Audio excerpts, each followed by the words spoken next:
Millet மகாராணி மதுரையிலேருந்து சுமதி பேசுகிறேன். இன்றைக்கி வந்து ஒரு ஈவினிங் ஸ்நாக்ஸ் தான் செய்ய போகிறேன். ராகி வச்சு ஒரு ஸ்வீட் பூரி செய்ய போகிறேன். அது வந்து டீ டைத்துக்கு ஏற்ற ஸ்நாக்ஸாக இருக்கும். இப்போ இந்த ராகி மாவும் கோதுமை மாவும் கொஞ்சம் இருந்துச்சுன்னா டக்குன்னு 5 நிமிஷத்தில் செய்யக்கூடிய ஸ்நாக்ஸு. அதுக்கு என்னென்ன பொருள் தேவைன்னு பார்ப்போம். வாங்க வீடியோக்குள்ள.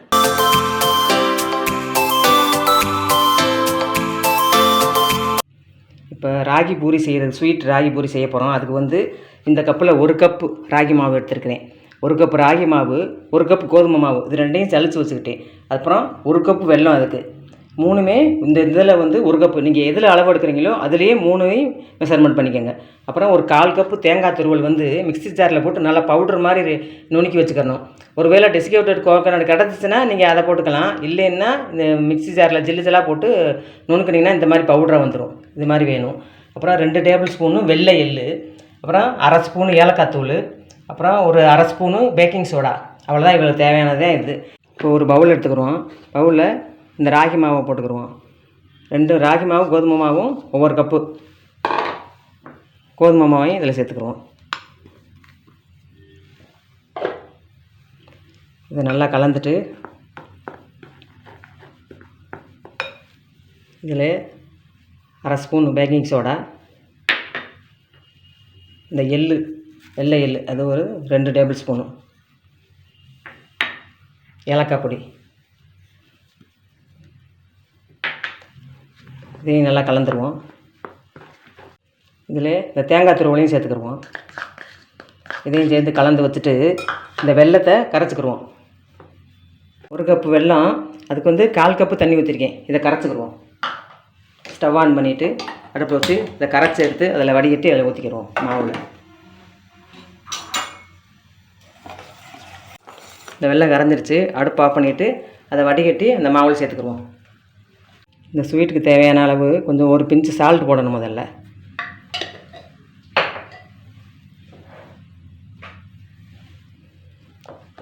இப்போ இது எல்லாமே கலந்தாச்சு. இந்த வெள்ளை கரைசலை வடிகட்டி அதில் கலந்துக்கிறேன். இந்த வடிகட்டிக்கிடுவோம். இந்த வடிகட்டின வெள்ளை கரைசலை இந்த எல்லாத்தையும் சேர்ந்து கலந்தோம்ல, அந்த இதெல்லாம் சேர்த்து கலந்துக்கிறோம். ராகி மாவு, கோதுமை மாவு, தேங்காய் துருவல், வெள்ளை எள்ளு இதெல்லாம் கலந்துருக்கோம். இப்போ வெள்ளைப்பாகையும் சேர்த்து கலந்துட்டு எல்லாம் சேர்ந்து கலந்த பிறகு கைட்டு நல்லா அழுத்தம் கொடுத்து பிணைஞ்சிக்கிறணும். இப்போ சூடாக இருக்குது, ஆறுனதும் கையில் அழுத்தம் கொடுத்து பிணைஞ்சி இதை நல்லா பிணைஞ்சிக்கிட்டு அது சப்பாத்தி மாவு பண்ணதுக்கு பிணையணும். அதனால் பத்தாவதுக்கு லேசாக தண்ணி தெளித்து பிணைஞ்சிக்கிடுவோம். இப்போ 1 கப் வெல்லத்துக்கு 1/4 கப்பு வாட்டர் ஆட் பண்ணி கலந்துக்கிட்டோம். இன்னும் லேசாக தண்ணி தெளிச்சுக்கிறணும். இந்த இவ்வளவு திக்காக இருக்குல்ல, இது வந்து கொஞ்சம் சப்பாத்தி மாவு பதத்துக்கு வரணும்.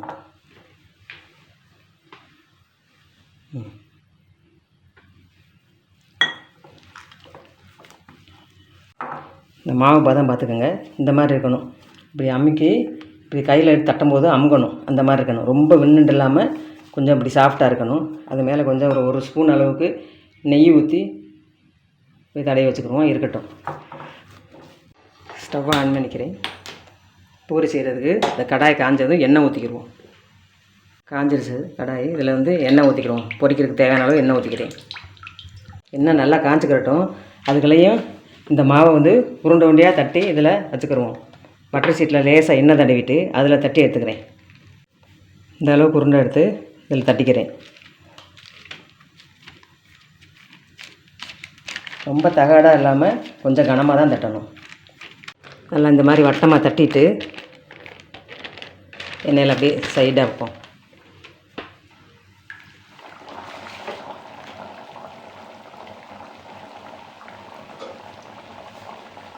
அப்படியே லோ ஃப்ளேம், நல்லா எண்ணெய் காஞ்சிருச்சு.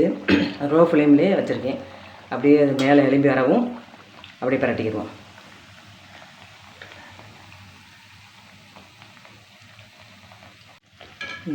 அப்படியே பரட்டி போட்டுக்குவோம். 2 பக்கம் நல்லா ப்ரௌன் கலர் வரவும் எடுத்துருவோம். இல்லை இதை போட்டுட்டு இன்னொன்று போட்டுக்குவோம். அதை எடுத்துருவோம். மேலே இந்த மாதிரி கலராக வரவும் எடுத்துடணும்.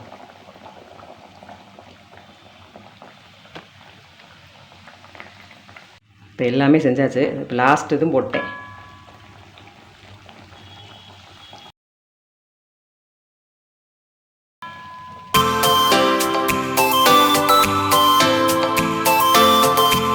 ராகி பூரியை நான் பிச்சு காமிக்கிறேன் பாருங்கள் எவ்வளோ சாஃப்டாக இருக்குன்னு. எண்ணெயே குடிக்கல, ஆனால் நல்லா சாஃப்டாக இருக்கும். இந்த ஸ்வீட் ராகி பூரியை டேஸ்ட் பார்ப்பாங்க.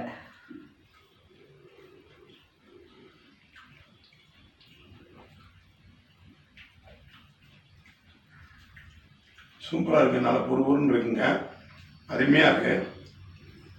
தயார் பண்ணி டேஸ்ட் பண்ணி பார்த்துட்டு எங்கள் சேனலுக்கு சப்ஸ்கிரைப் பண்ணுங்கள். ஸ்வீட் ராகி பூரி இதை இதே அளவுகளில் நான் சொன்ன அதே அளவுகளில் பண்ணி பாருங்கள். ரொம்ப சாஃப்டாக மொறுமொறுன்னு வரும். செஞ்சு பார்த்துட்டு எப்படி இருக்குன்னு கமெண்ட் பண்ணுங்கள். இந்த வீடியோ உங்களுக்கு பிடிச்சிருந்துச்சுன்னா லைக் பண்ணுங்கள், ஷேர் பண்ணுங்கள், சப்ஸ்கிரைப் பண்ணிக்கோங்க. அடுத்து இன்னொரு